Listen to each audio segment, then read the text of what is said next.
This is Continuum Drag, a weekly podcast revisiting television sci-fi, fantasy, and everything in between. This week, Invasion America, episodes 3 and 4. Your father and I would come here to communicate with Tyrus. Tyrus, what's that? Another planet, around another sun. You're nuts. Listen to me. The planet Tyrus has a civilization 10,000 years old. Half of you, David, is of that place. What are you saying, that I'm half alien? Your father was Tyrusian. You are crazy. No, David. The proof is within you. Look at my eyes. Welcome to Continuum Drag, the podcast with a self-destruct mechanism, but I won't tell you where. I'm Luke, here with my co-host Jordan. What's real, Jordan? Yosh. That means awesome. I knew that was going to be the first thing out of your mouth. Yosh? They couldn't come up with anything better than Yosh? I like Yosh. Okay, well, we'll go with it then, if you like it. It's fun. Yosh. Yosh. I'm going to start saying it around the office. If there's one way to get people to think I'm cool, is to start quoting a failed sci-fi cartoon from, what year was this, 1998? Something like that. Yosh. Speaking of, I have a little bit of info background here on the creation or the creative team behind old Invasion America, and I don't know if you've looked into them at all. I do know the two main people, but for everyone else listening, let's do it. Oh, well, this is not going to be fun then, because I have a little game for you. Well, let's see how fun it is. And then if it doesn't work, it doesn't work. It's definitely not going to work if you know. So I was just going to say to you that the creative team behind this has been involved in 3 things we have watched before, 2 series and 1 TV movie. And I was going to quiz you to see if you knew. I still may actually not do very well because, as you know, my memory is like a sieve, so... Well, go for it. Go ahead. Oh, I thought you were going to give me some options. Oh, okay. No, of everything we've ever watched. One was, I know the one dude did, is Invisible Man? Is that what it's called? No. What was that one called? Minute Man? What was that one called? I do like watching you struggle to remember things that we did. Well, you know what it was called. The guy, he wore like a jean jacket with like roses on it. What was that one called? Gemini Man. Gemini Man. Help me out here. Gemini Man. He did that, right? Mm-hmm. I'm pretty sure that was Harv Bennett, correct? Yes. I think we said last time, he's really prolific. And I think Spielberg is involved in some way. And I can't remember what Spielberg also did. Oh, it was it Earth 2? Yep. Earth 2, and then there's one other one, huh? There's a TV movie. A TV movie that they were involved in. I don't know. Let's say the Osiris Chronicles. Incorrect. Oh, I don't know. What's the TV movie? It was The Astronaut. That's the other Harv Bennett we've watched. Oh, right. Yeah, that was weird. Remember? That was like a weird drama play. It was great. I loved it. Yeah, you love the scenes where they were like the couple like smashing mirrors and crying together. They were having a real romantic tension. There was a lot of tension. But yes, I guess, Jordan, as you said, the 2 creators behind the show are Steven Spielberg and Harv Bennett. Of course, everyone knows who Steven Spielberg is. But I think everyone knows who Harv Bennett is after listening to this podcast. Well, just as a reminder then, we'll just say he was the producer of Star Trek 2 through 5. Yeah. And then he kind of has a pretty prolific career, lots and lots of stuff. But this is actually his final series he was ever involved in. Oh, is that right? Mm-hmm. Do you think everything was working towards this show? Everything he learned, all the skills, all the tools, all the knowledge was put into this show about aliens with slightly larger eyeballs? I think this is just what killed his career, that's all. That's not nice. But the actual idea for this was based on an idea that Steven Spielberg had been apparently developing for like a decade. Really? He'd been kicking it around his office. There'd been various incarnations of like what this might be until he sort of brought it to Harv Bennett with the idea of like, why don't we try to do an animated primetime miniseries? And so Harv Bennett came in to be the showrunner on it, basically. So this is primarily a Steven Spielberg idea that Harv Bennett developed. But what do you think was the original idea? Just half alien boy learns he's the chosen one. Yeah, a hybrid alien prince discovers he's the chosen one. Classic story as old as time. So Spielberg didn't really come up with a great idea. I mean, he was just an idea. It didn't I'm have just to be saying, great. for an idea to think about for 10 years. Well, he couldn't figure out how to make it work, obviously. That's why That's he true. brought Harv Bennett in. That's what I do anytime Harv, I have a problem. you take it from here. No, yeah. That's right. Yeah, Harv, look, I've been working on this for 10 years. What's the idea? You're like, oh, it's an alien boy. He's like, okay, I can write something. I did Gemini Man, I can do this. I did Gemini Man. I can do anything.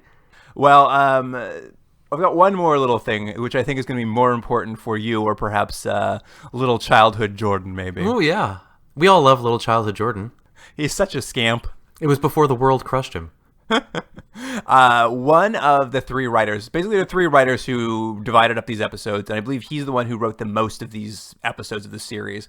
I have a feeling he probably affected your childhood in a major way. Oh, okay. He was Michael Reeves, the writer of Batman: Mask of the Phantasm. Oh, I did like that movie. And a cartoon I really enjoyed. It was, it was a strange moment in time. It was like 93 maybe, where abruptly a Batman cartoon came out theatrically. Well, I think what it was it was just supposed to be a longer televised episode. And I think last minute they were like, we can play this in theaters. Yeah, I did a quick little bit of research on it because I'm like, I remember when that weird Batman cartoon inexplicably was in theaters for a hot second, and then there were no more ever again. Mm-hmm. But apparently it was like a direct to VHS kind of movie they were going to make, and before it was made, they changed their mind and were like, let's put it in theaters, and they gave them an 8-month turnaround to do it. I mean, I think it turned out pretty well, though, still. It is remarkable. It certainly like hit a cultural zeitgeist, and to find out that it was just like a rush job, I'm like, wow, they did a good job with that. That's nice, though, to know that, sometimes that happens, that people are put under this pressure to have unrealistic goals, and they do it. And you're like, yeah, well done, Yeah. Batman Mask of the Phantasm team. They pulled it off. Mm-hmm. So that's kind of like the creative team behind it, which is interesting. Like, it's a pretty prolific creative team, but I think it clearly shows that maybe the core concept wasn't very fleshed out, and I'm sure Harv did his best, but it does, since this is truly the last thing he was ever involved with, I don't think it was great for him. I think you're right. You make an interesting point there, and I think it's something that we've mentioned in the previous podcast, and I assume we'll be mentioning on this and future ones, is I think the major issue of this, and not that necessarily makes it a bad show, but I think a drawback is there doesn't seem to be a lot of plot to justify the episodes, or at least the length of the episodes that we have. For sure. I mean, it's interesting. There's a lot of promotion around the show. Was that right? Lots and lots of articles. People were really writing about it because it's like, they're like, Harv Bennett's here, Spielberg's here. It's going to be the first ever animated adult sci-fi show for primetime. So they really pushed this really, really hard. But as this one review from the LA Times, I'm gonna read you the final closing line of the review. Mm-hmm. The assault on Earth begins Tuesday. The assault on your intelligence begins tonight. Bird. He typed that final word and just spun off his chair. He's like, done. But I think that's what it is. They put a lot of promo into it, but I think, unfortunately, I am sure they knew they had a pretty weak product to go along with it. So, because you'll notice Harv Bennett does all of the interviews for the show and mentions Spielberg a lot, but there's no interviews with Spielberg about it. He was already into, what was he doing at this time? He was already into 98? Amistad or something? 98. I think Amistad might have been earlier than this, right? I don't know. I can't remember his oeuvre. His oeuvre. You're not a completist? I think at a certain point, he was making movies I wasn't that interested in anymore. Not Ready Player One? I never saw that, no. Anyway, that's kind of the interesting background. Like, I was surprised to find out what an illustrious team kind of was behind it. I think probably noble intentions, but that's about it. I think there's definitely some level of care into the actual production of this cartoon. But perhaps not the writing of it. Perhaps not the writing. I don't know, it's not even the writing is bad. I think it's just, I think there's way too many episodes for the very simplistic story they're trying to tell. Yeah, that's a reasonable criticism. That's probably the best way of actually getting into what's wrong with it. Yeah, but saying all that, I don't want you to turn off your podcast, so let's get into episode 3. Click. Yeah, is that that's how the kids do it? They just click off. Yeah, you click off. Yeah. Click off, Jordan. Click off, man. Yosh. Here's the IMDb summary for episode 3, Flight. After his home is destroyed, David Carter and Rafe escape to Maple Island, where David learns of his Tyroosian heritage. They contact a Tyroosian ship and begin planning their next steps. You know what? Of all the shows we've watched, I think this might be one of the hardest shows to write synopses for, because these 2 episodes combined that we're going to be speaking about barely make one episode in terms of something you could write a synopsis for. I mean, it's a very good synopsis for this because essentially it picks up exactly where the last episode ended. David's house has just imploded and he and Rafe are on the run. They grab, I guess, the family boat because the boat is named Rita's Dream. It is the family boat, yeah. Does your family have a boat? And yeah, it's a little dinghy. We ride around in it. Yeah, what's it called though? It's called Luke's Dreams. Nice. It's got a big hole. That's not very good. I couldn't come up with something on the spot. No, it's Luke's Dreams. It's all patched up. It has some holes, but it's still being lovingly repaired. I mean, no, it's just sinking. It seems to be. Oh man. But yeah, they head out to their cottage located on Old Maple Island. Now, let me ask you this. This is going to become a part of the plot as we go. Are they the only cabin in this area? Because it sure seems like it. And if so, is that not then a bad hiding space? Well, initially it was like, don't go on the run and then go to an island. You're trapping yourself. But it did make me realize, like, it does seem to be the only cottage. It seems completely uninhabited. Do they own an island? It sure seems like it, but it also, the island's humongous because we have like caves and stuff later on. I wasn't sure it was the best idea for Rafe, but who am I? Who am I to criticize? Well, I mean, the reason they do go there to this cottage is, as you quickly find out, the cottage has a buried alien technology command center underneath it that you can use a like magical alien like elevator to get down to. Yeah, it's like the floor opens up into like a perfect circle, and what it seems like, and Luke, correct me if I'm wrong, but it seems like it's almost that their technology has light that becomes solid that you can ride on. I think it's the second time we've seen it. First we saw, instead of a sort of drawbridge coming out of a ship, it was a beam of light they walked on, and this is the same. It's a beam of light that slowly starts taking you down like an elevator. Light technology. Mm-hmm. Well, everything's light technology, and that globe ball that we saw that destroyed the house, apparently those are also used to communicate and help fly ships. Yeah. I think it's a bit of a mistake to have your nuclear warheads also look exactly like the controls to a ship. I'm sure there's been some mistakes in the past to disastrous results.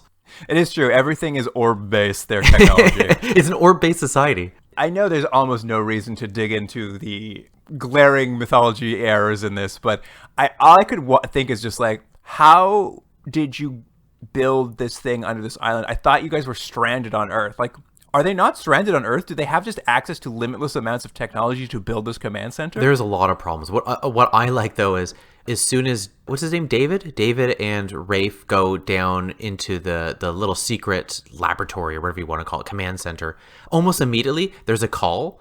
And he's like, oh, hey, and he starts talking to the guy, the alien ship that's calling. But what I like about that is, have they just been calling that place constantly and no one's been picking up for it seemingly years and years? Yeah, I don't know. Like, it does imply that they've been in regular communication with Tyroosian, but why didn't...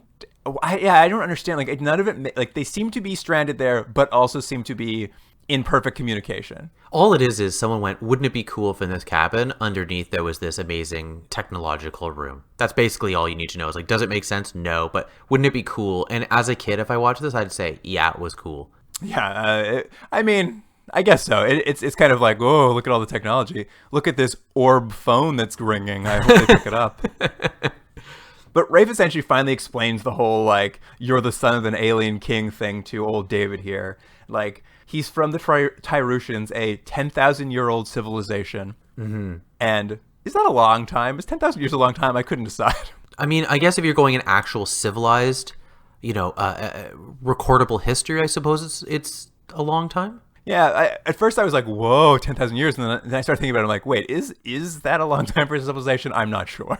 Either way, in the 10,000 years, they came up with the best technology ever, which is orbs. And David gets the Exitar, Jordan, your favorite. Yeah. Oh, and let me just make the note. For the first half of my notes, I referred to David as Johnny because I forgot his name. So all my notes are Johnny. Anyway, so he gets the glove. It comes in like a case you would have like jewelry come in. Rafe opens it for him as if he's Richard Gere and David or Johnny, whatever his name is. He's Julia Roberts. And he gets the glove and he's like, ooh, it fits perfectly. It's like suction to my hand. And then Rafe's like, yeah, it's checked your biology and knows that you're the chosen one. If it wasn't you, it would have crushed your hand. And I was like, what? Yeah. Why would that have been a thing? It's for royalty only. Right. And 800 of his ancestors have worn it. It smells real bad. They've never cleaned it. They've never cleaned it. Well, you can't, because if you were trying to clean it, it'd probably crush your hand. And they do a little bit of Exotar training with it, where he takes them out to a piece of wood and he's like, chop this wood in half. Yeah, no, but he doesn't say chop it in half. He's like, cut this beam, and then he tries to karate chop it, and he's like, no, gently. And then he gently, like, slices it like he's got a hot knife through a ice cream cake. Yeah, I guess we're learning how this Exotar finally works. It, like, just cuts through matter, like, somehow. Well, it's funny because they do this quick test so you can understand that later on Johnny's going to be able to use this glove. But that's not what he uses the glove for at all. They show him being able to slice through things with it, but later on he's shooting lasers out of it, and, like, it seems to have super strength if you have it in your hand. I'm like, none of that was tested. He was just cutting logs.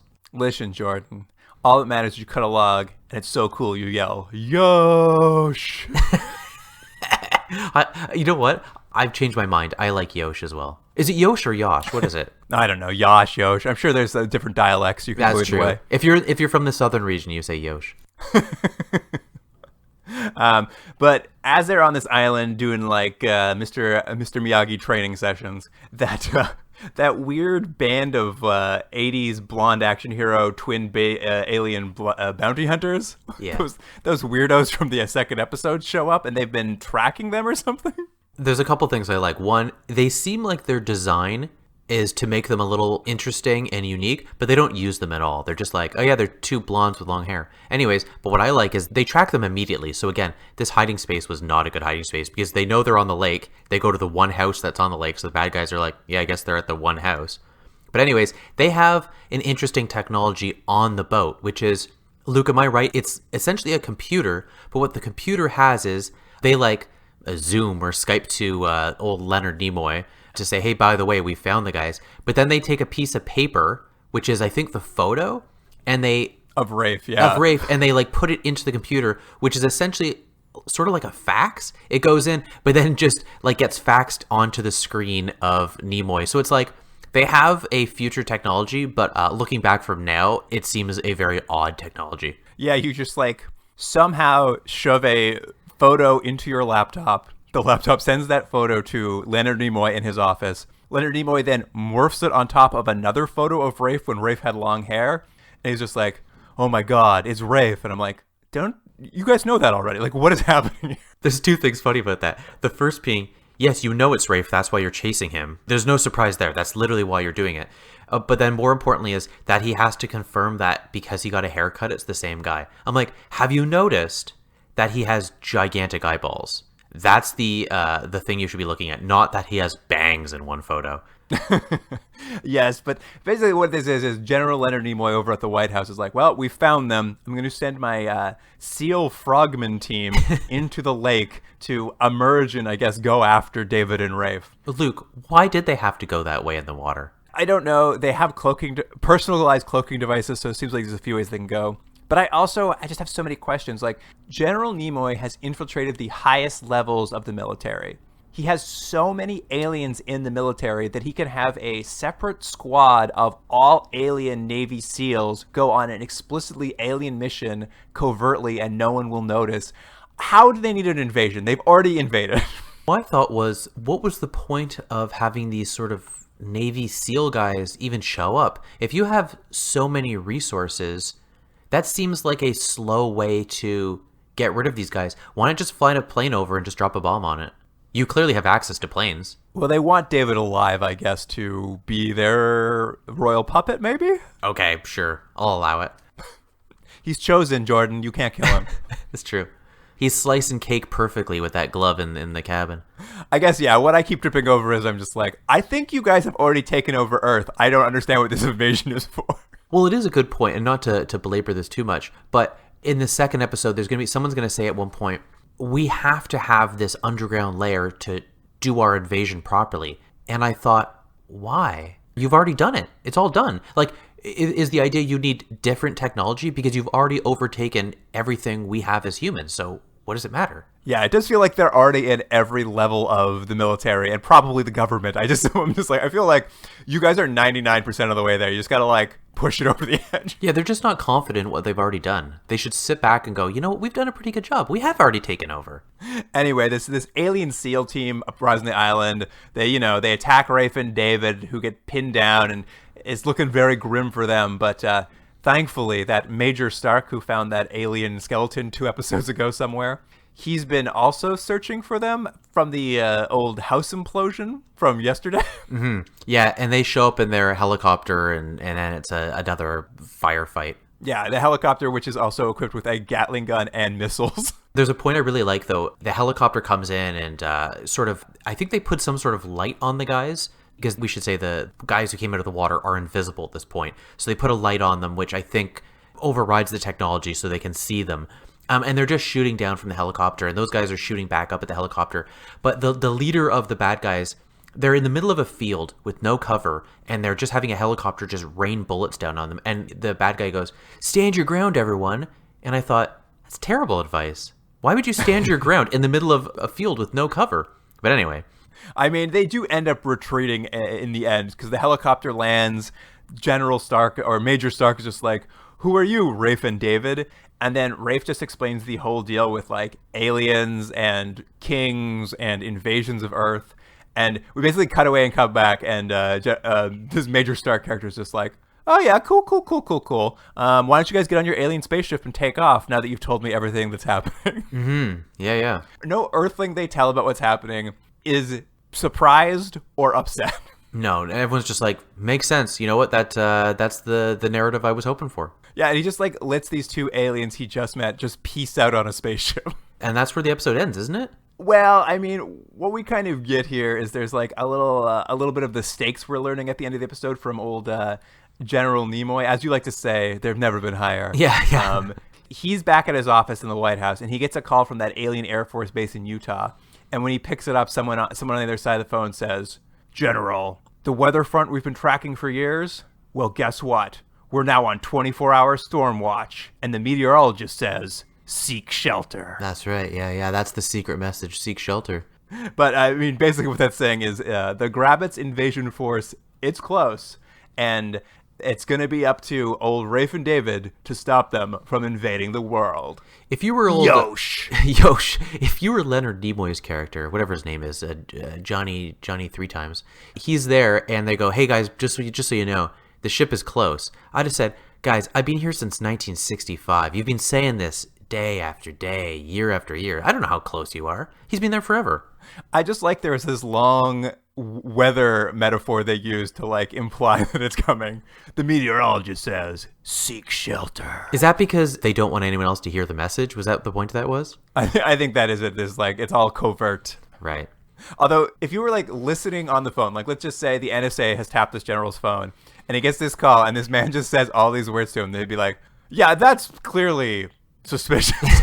Yeah, I don't know. It doesn't really matter. The point is, the assault is going to happen. And what's the next episode? There's the IMDb summary for episode 4, Invasion. I thought it was assault. I don't know. Anyway. I wrote it down as invasion, but maybe you're right. Maybe it's assault. I'll double check. I'll wait. Episode 4 is assault. Well, Jordan, I'm glad you looked, because it would be terrible if we got that wrong. So here's the IMDb summary for assault. No. You are not going. Come on, man. Those people took everything I love. I understand that. The hell you do. It wasn't your mother they killed. David. I don't care what you say. I'm going. Listen to me. Blowing up the base will only delay the invasion, not stop it. This is just the first battle. Then we'll fight it together. David, I'm not counting on any of us coming back. What? You want to be a warrior. Then you have to learn to follow orders as well as give them. You will stay here and take command if I don't return. Me? What are you talking about? You were born to rule, David. You must be ready. David Carter and Rafe attack the underground base with the help of a Tarushan team. General Conrad tries to take matters into his own hands. This is a good episode if you wanted to know everything that works on the show and everything that doesn't work. I think this is the episode so far, because if you like a lot of animated action and shooting and fights and adventure, this is the episode. But if you want to understand what's happening or feel like the plot is progressing in any way, this is also not the episode. Yeah, so basically what we come to learn here is that there's a massive invasion force gathered around the rings of Saturn.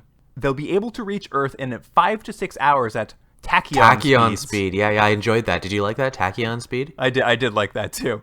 And they're basically waiting for the all clear from that Air Force base in Utah to come in. They're going to bring with them hundreds of shock troopers who will link up with the thousands of Tyrusians already on Earth for the invasion.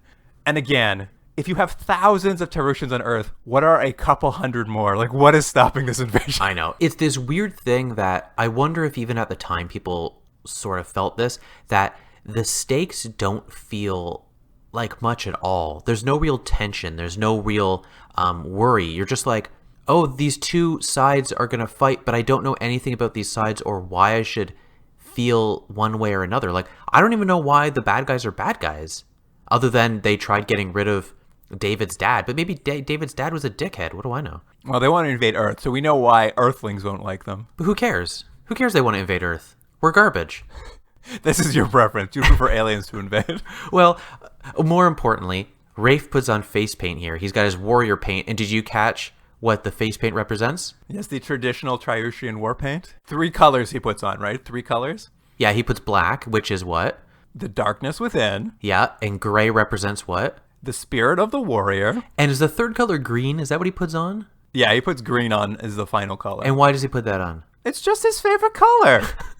I remember I saw that. I was like, I guess that was supposed to be funny. He's just such a scamp. You love him. You can't help but love him. Yeah.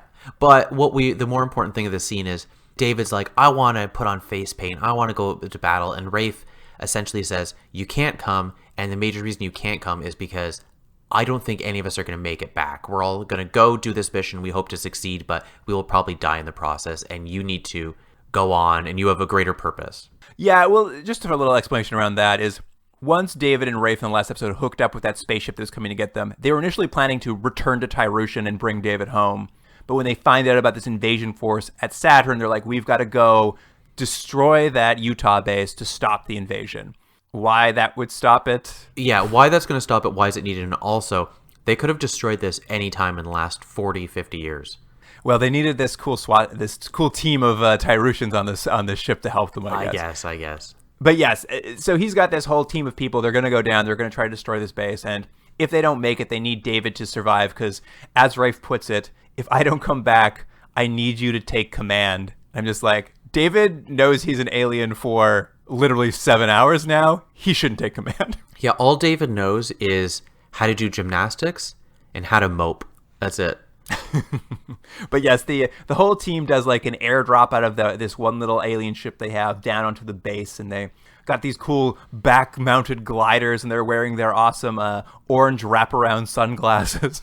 Yeah, there was actually a scene where it was a really prominent shot of, I think it's Rafe putting on the sunglasses, and they sort of like morph onto his face above his eyes, and it looked pretty cool. And then they had a shot of his viewpoint, which I guess it was kind of some sort of technology where he could see things, but it didn't amount to anything, nor was it used. So I was like, what am I supposed to have got from that? Yeah, they kind of sneak in / invade the Air Force base, and Rafe makes his way down to the power core so he can set up a self-destruct sequence and basically destroy the base. Luke, why does every ship and base in the future have a self-destruct sequence? If I was building a ship, I wouldn't build a self-destruct sequence. Why? But what if you need to blow it up real quickly? Why would I need to blow it up? Think of all the reasons. There's so many other ways of dealing with things other than just blowing it all up. I'm just saying that's a real loser's way of looking at it. I mean, clearly, if you look around our world today, everything has a self-destruct button. So why wouldn't we have it in the future? We have a self-destruct buttons on everything. Does your computer has a self-destruct button? They've got that self-destruct app on my phone. Yeah, so it's just weird. I don't know. It's just odd. I'm agreeing with you. And here's the thing. This is now, I think, the second thing we've seen in a row, because we watched the other pilot, Melrose Place in Space. They also had a self-destruct sequence that also took forever. Everyone loves a self-destruct sequence. Nothing builds tension. Well, and that's the problem. There's no tension in this because I don't know why they need to blow this place up. While this is all happening, old General Nimoy he's arrived at the Air Force Base. He's coordinating efforts to get this invasion force to arrive. And when he kind of sees on his security cameras that Rafe's invaded, he's like, all right, we got to take a pause here. We got to stop Rafe from doing whatever he's doing in my base, I guess. And the entire time this is happening, keeps getting calls from the Dragon around Saturn, and he's like keeps being like, hey, Nimoy, can I fly my ships in at Tracheon speed already? And the general never tells him what's happening. He's just constantly stalling. He's like, not yet, sir. We just need a couple more minutes here on the ground to start your welcome party. It's like steamed hams. It's like Skinner has had Chalmers come to dinner and something's going wrong, but he doesn't want to tell him what. And it was just so funny to me that General Nimoy just will never say, oh, we've got a problem on the ground. He's always like constantly stalling. Yeah, it was good. I think they should have leaned into this a little bit more. We would have learned more about his character. I agree. It would have been much funnier or more interesting to have this general for constantly trying to stall the grab. He's just like, I'm like 5 or 6 hours away, man. Just give me the go ahead to land. He's like, yeah, one more minute. I just need to make sure the ice is chilled for you. Wouldn't it be funny if that's the reason the invasion has taken so long? Because he's just constantly delaying it because there's these technical issues that he's working out all the time. This has been like the last 50 years. He's just like, what is wrong? I've been around Saturn for 50 years. Why can't I land? He's like, oh, just 2 more minutes. And he's like, it's just because his internet hub's gone down. At any rate, to stop Rafe, Nimoy sends out like hundreds of his soldiers who get mowed down. He lets the Manglers loose. The Manglers are now fighting this invasion force, but nothing can stop Rafe from starting this destruction. Did you notice though that the team, I don't know what they call the team of good aliens, did you notice they have laser guns and then they have swords? Don't you think the laser gun's enough? We noticed that in the last episode too with his dad. Like he had that big machete sword that he was hacking people up with. They're a big sword race. I guess. They're a real Klingon. Well, they're a noble species. Exactly. So things are going badly down there, but Rafe gets the self-destruction countdown started. He escapes the bad guys. He escapes the Manglers, but there's no way out of this base for him. And we cut back up to this ship in orbit that David's been left with just some red-haired dude to babysit him. And Rafe is like, David's just like, Rafe's not going to make it. I'm just going to pilot this ship down there and save him. And this alien who's left to babysit him is just like, no, you can't just take the ship. You don't know how to fly it. And David just yells at him. He's just like, watch me. And then he flies the ship. Yeah. Well, he's that kind of guy, you know? He just knows how to do stuff, and he's the chosen one. That means he knows how to do everything. And not only does he fly a ship, he flies it well. Well, as he says as he's flying it, just like a video game. I missed that. Is that what he said? Yeah, he's just like, oh, just like a video game. And that's just like, oh, of course. That's why he knows. I love the idea, and we've heard this many, many times. I love the idea when people try to make the argument that somehow the skills of playing a video game will translate to anything in life. I love it. I mean, that's how I learned to jump over all those pipes. Exactly. I like that this red-haired Tarusha, they left to babysit him. Like, one guy in the ship is left to babysit David. David flies down there to rescue Rafe. That guy is immediately exploded inside of the cockpit of that plane. That was literally my favorite part of the episode, is this guy is like, David, we can't go down there. It's dangerous. And David's like, I'll show you. And he flies down, and that guy explodes. And he's like, uh-oh, Spaghetti-O. I think the sequence is David flies down. David manages to shoot down one of the enemy planes in the base. And that red-haired guy's like so impressed. I think he actually yells, Yosh! Like he's so impressed. And then literally as soon as he yells Yosh, he explodes. Yeah. Well, if you're going to go, that's what you want to say as your battle cry. Anyway, David flies around, fights some ships. He picks up old Rafe in his plane to get him out of there. There's like a Mangler jumps on. Rafe is mortally wounded. They throw the Mangler off the plane. They fly out of the Air Force Base as it explodes in a really badly, like the combination of cell animation and it doesn't animation, blend very well. Like the Earth starts collapsing and they like cut to this like really bad looking Earth collapse in like, it's like puzzle pieces falling apart. But the important thing is he gets out just in the nick of time. He now has another relative dying in front of him. Yeah, they crash. The ship is damaged they were on. It crashes. His poor friend Rafe is dying. And we think this is going to be it. But for some reason, by some random happenstance, General Nimoy has an emergency escape of elevator in the middle of the desert that happens to pop up right next to them. I liked it because he also came out real casual. It's like ding, elevator opens. He comes out with a gun. He's like, "Oh, hey guys, remember me? By the way, I'm gonna shoot you. I'm also here. Here." He like pulls his gun out. It's just so weird. It goes into slow motion. He's like, I'm gonna shoot you now. The bullet like flies at David, and his stupid glove is able to just like reflect it, and it like hits Nimoy in the shoulder, and then David runs over and like punches him in the face. Yeah, and then Nimoy runs away, gets into a plane that's just there. It's not even just a plane. We're in the middle of the desert, next to nothing. The entire base is wiped out. He gets punched in the face, and he runs 10 feet away, and there is a stealth bomber just parked at random in the middle of this desert that he gets in and just drives at them. He doesn't really even take off. No. He just kind of like drives the stealth bomber toward them. What I like though is this scene then, so it's like, ooh, the tension. He's driving at top speed, hundreds of kilometers an hour at them. David's with Rafe, so he uses his glove as the ship is coming at them to, I guess, pick up a rock like with his energy of his glove and throw it, which hits the plane and causes it to careen off and smash and blow up. Isn't that what happens? I mean, you're not wrong, but it's even dumber than that. Like, Nimoy's flying the stealth bomber directly at them. He picks up this rock and chucks it. The rock just, like, hits the window. It just hits the windshield, and the windshield cracks. And then Leonard Nimoy's like, whoa! And he, like, spins out of control himself. Well, that was going to be my point. If his strategy was just to mow them down and a little rock caused it to careen off and explode, what would have hitting them done? I mean, I guess it was a kamikaze move. Is that what the idea was? I guess so. He was just so spooked by a rock hitting his windshield, he just lost control. Right. It was my favorite part of the episode because it was like the most insanely comedic, unintentionally thing. It's like Nimoy gets out of an elevator randomly in the desert. He tries to shoot him. It doesn't work. So he runs 20 feet and gets in his stealth bomber that's parked nearby. I'm just like, what is happening here? It did really feel like they were like, we're short action for a couple minutes. Let's jam in 3 more things. I will say I was sad to see General Nimoy explode and die. That's the last we'll be seeing of him. I think he's going to come back. You think he survived that massive explosion? I do. One can only hope. Anyway, let's go back. I'm on the invasion side, by the way. I can tell. Let's go back to David and old Rafe, who's dying on the ground. Rafe, as he dies, gives David a locket that he's been carrying around.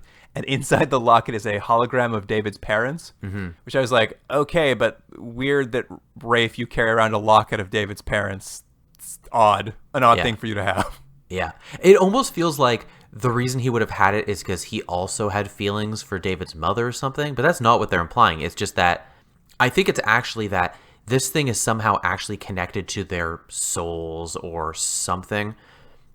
Because how do you figure? Well, because later on, when he dies and David buries him and he puts the little medallion necklace thing on the grave, it projects the image and then he joins the picture. So there's the 3 of them. I thought it was like his dad's not dead. Huh? His dad's not dead. We don't know that. No, we do know that. He went back to like take over the planet. I thought I wasn't sure if he was dead or not. No, I don't think we're supposed to think he's dead. So I don't think their souls are inside of that locket. Oh, I don't know. Anyways, who cares? You do make a good point though, because he gives him this locket with this very meaningful like picture of his family in it. David then proceeds to bury Rafe when he dies, and then David just takes the locket he was just given by a dying man, puts it on the grave, and just walks away. He just abandons the locket he was just given. Well, because there's only people's souls in it. I don't know. I was like, rude. That's a rude thing to get a gift. Just throw it away immediately.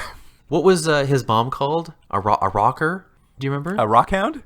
Yeah, some rock hound's going to come by and find that now. It's going to have the craziest technology. Hologram locket technology. No, they'd open it and go like, who are these people? And then just throw it into the garbage. They'd be like, oh, it's probably an alien invasion. Oh, well, who cares? Oh, well, it's going to take 50 years. Anyway, that's what wraps up the episode, except we get a brief jump back to what's up with the dragon as he's waiting for the go-ahead to come from Saturn to the Air Force Base. By the way, that's a better name for this show. What's up with the dragon? What's up with the dragon? He gets word that the Air Force Base has been destroyed, and we get another piece of alien slang here, I think. Oh, do we? Because he basically gets the call, and he's just like, oh, that Air Force Base we were going to land at, it's been exploded. And he just sits there, and he's just like, oh, shatty. I didn't catch that. which I guess means, oh, darn it. And he just turns the invasion fleet around and goes home? Yeah. He's like, I guess we'll do a plan B or something. Let's just take this multi-ship invasion force and go home. It's because they keep saying they needed that base, but it's never been clear why and how that helps. But because they don't have this base now, the invasion is over. No wonder it's taking them so long to invade Earth. They have armadas of ships. They can use force powers. They have infiltrated thousands of their species into our planet. Why can't they do this? What is wrong with them? I don't know. It doesn't make any sense. I just get madder and madder. I'm just like, you guys have already won. Like, your technology is so superior. What is taking so long? Yeah. But anyways, what's taking so long is that they have at least 4 more episodes. 4 more. This is a 12-episode series, George. Oh my gosh. This is 4 episodes in. We're a third of the way through. Oh my. This has a weird feeling of they're rushing, but not getting anywhere. I also just don't know what's going to happen next, because where we've left David is everyone he knows is dead. All the aliens are dead. All the humans he knows are dead. He's in the middle of the desert. He has no alien technology, no knowledge of how to contact anyone ever again. It's just over for David. He can't even get out of the desert. That's what I mean. I'm just like, where is he going to go from here? I think they'll find a way to get him out, though. Don't you worry. Oh, I will worry all I like. Well, and that's it. That's the 2 episodes.